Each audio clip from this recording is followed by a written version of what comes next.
Hey guys, it's Phil again, and welcome back to another episode of Earth, Nails, and Tales. Today I have 5 tips to help you guys start seedlings. So, the 5 main tips that I'm going to be talking about today are lighting, temperature, moisture, the soil that you're using, and then what type of trays you're using. So I'm just going to go through all of them. This is going to be relatively quick just to help you guys get started. As you can see, I have my fall seeds starting here, but you can also use the exact same method to get you guys kick-started in the spring. And now is really a great time for you guys to start thinking about what you actually want to plant next year. So that way you can have all of your supplies and everything that you need ready, so that way you can get started going. Most of the time, when you're starting plants in the spring, you actually want to start most of your vegetables that are going to last through the season, such as tomatoes, 6 to 8 weeks before your last spring frost. So that's pretty early on in the season. So you can reference this video again later on early next year, or you can use the tips that I'm going to give you now to start your fall seeds. So let's get into it. The first thing that I want to talk about is, as I said, is lighting. And lighting is so important, which is why it's my first tip. It's really the most important thing that the plants need in order to get a proper start. So I see a lot of people struggling with leggy seedlings, and what that means is that's when a plant stem starts to get really tall, because the plant leaves are searching for light. So it's going to continue to grow as tall as it can in order to find the proper amount of light it needs. So what you really want to do is look for lights that have 2 properties, if you're starting them inside. Is your brightness, which will be indicated by lumens, and then the color of the light, which most of you know that light has a spectrum. So you have the low end of the spectrum, which is red, and then you have the higher end of the spectrum that is blue. For vegetative growth, you want a blue colored light. For fruits and flowers, you want a lower spectrum, or a more of a red colored light. So for my seeds here, I have a 6,000 Kelvin, which means that it's on the very high end of the blue spectrum. So 6,000 Kelvin, so they use Kelvin to determine the color of the light. So 6,000 Kelvin, and I also have it at 5,000 lumen.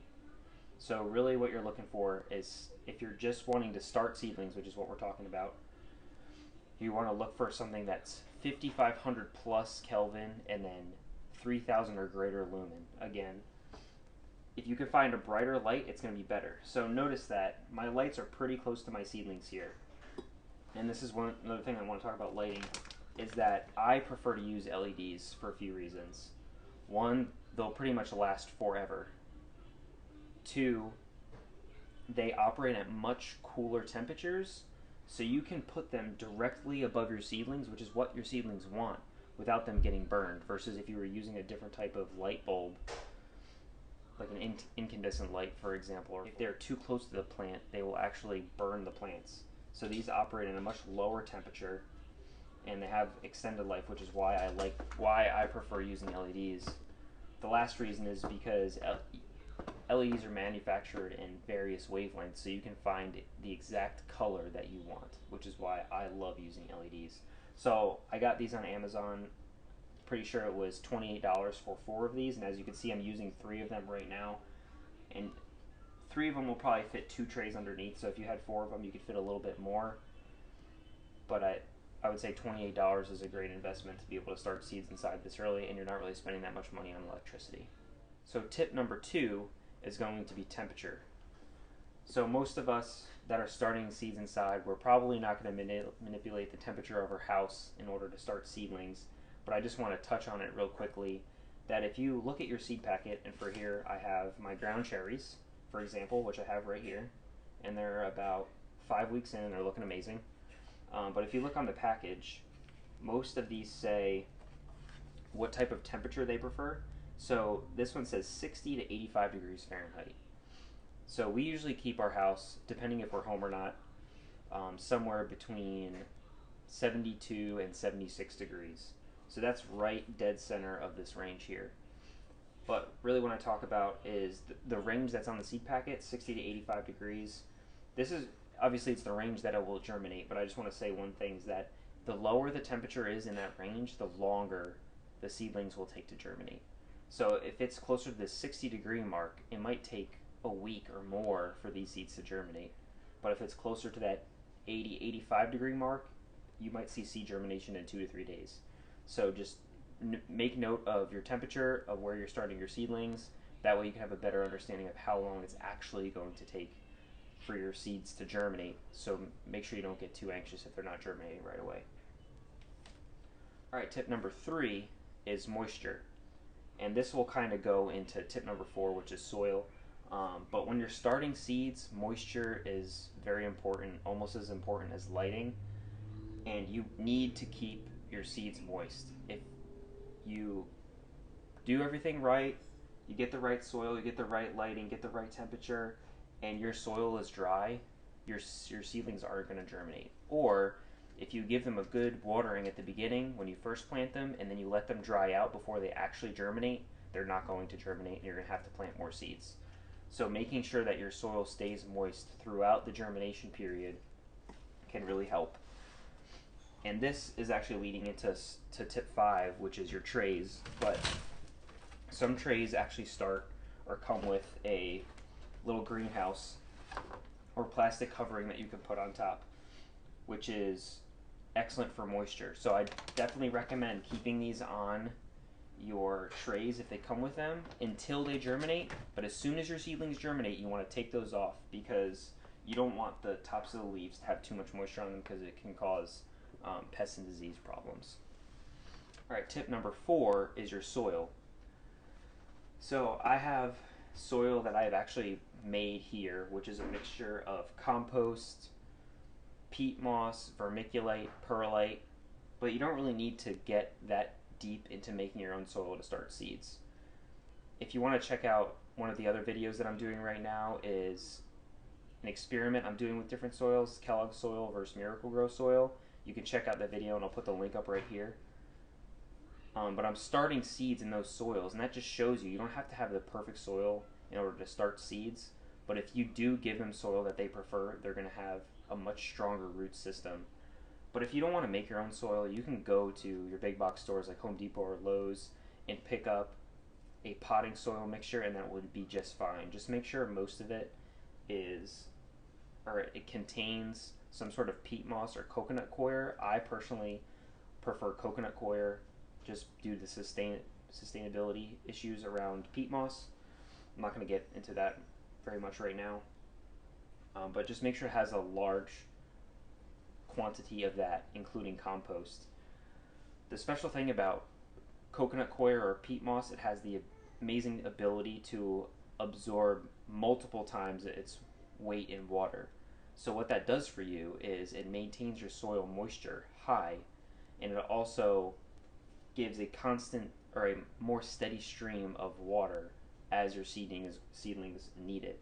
So let's say you forget to water them one day. If you water them well the day before, that peat moss will most likely still have a large amount of moisture in it, and then it will allow the plants to take that moisture that it needs for growth. So make sure, for the soil, make sure you have compost, which is supplying your nutrition for the new seedling, and peat moss, which is going to provide the proper soil structure to capture moisture, release moisture, and allow for root growth. The last thing that I'll say about soil and the seedlings is that during the first 2 weeks of life for a seedling, they don't really need nutrition, because all the nutrition that they need is in their seed. After 2 weeks, you might want to think about adding a little bit of fertilizer, but if you do get a good seed starting mix, you should be good for at least 2 weeks, depending on the size of your cells in your trays here, which I'll talk about next.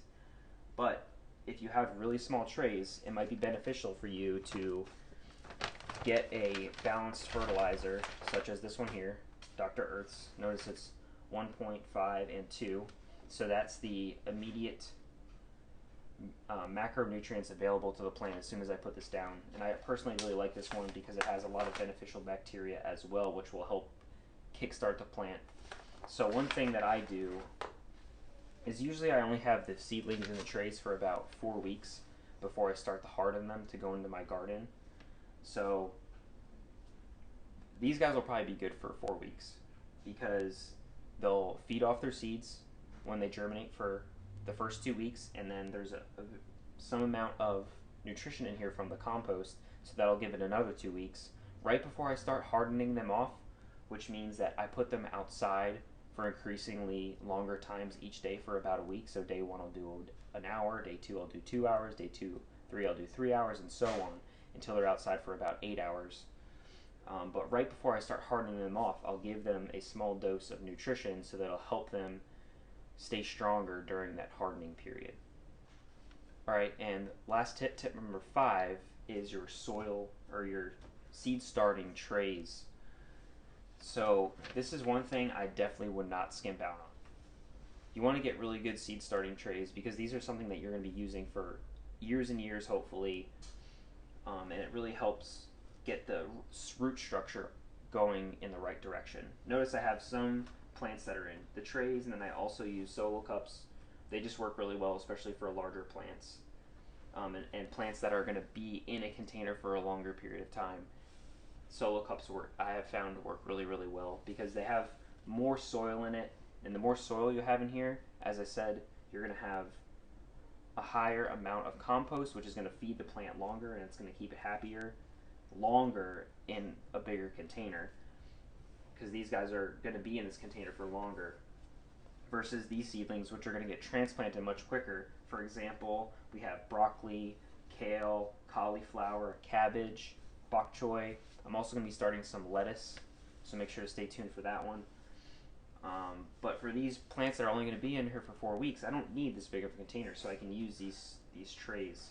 And I'll make sure that I link these trays. These are from Bootstrap Farmer. I've been very happy with them. They're a really nice, solid plastic. They also come with these greenhouse domes, as I showed you before, which are very beneficial. And they also come with this solid 10-20 tray on the bottom, which helps to hold the moisture.